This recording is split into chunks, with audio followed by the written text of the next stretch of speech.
We're America's largest flat roll steel company located right here in the heart of Coatesville. So we've been here making steel since 1810.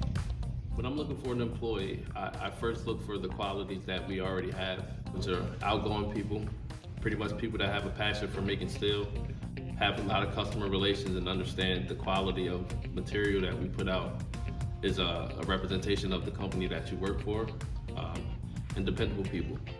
Qualities that you need are just a lot of ethics and integrity, knowing that doing the right thing is important, even if it's not necessarily the easiest thing, because our customers are expecting us to do the right thing. Everyone's buy-in to make sure that whatever they do here, they're keeping themselves safe. The process itself is to engage in a two-way conversation. It means that if there's anything we discover or uncover during that conversation, that we're going to use it as a learning or a teaching moment.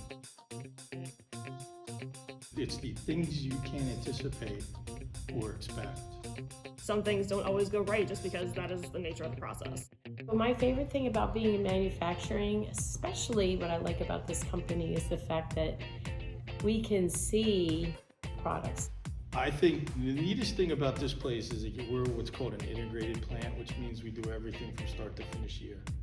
We make steel for the Navy and for submarines, for ships, and for our Army, and that is for our national defense. We produced the steel for the Twin Towers, and we brought a lot of the steel from that back here after the towers went down. Our steel is also in the new Freedom Tower. The I-95 bridge steel, that was made out of our heavier product, which is called ingots, which usually takes a longer lead time, and we got it in less than 5 days to them because it was an emergency. So a lot of things can be done for issues like that, and they were very pleased with the result. Encourage all of you as you go out and figure out what it is you want to do to find what it is that interests you. For me, it's making steel plates. That's what interests me.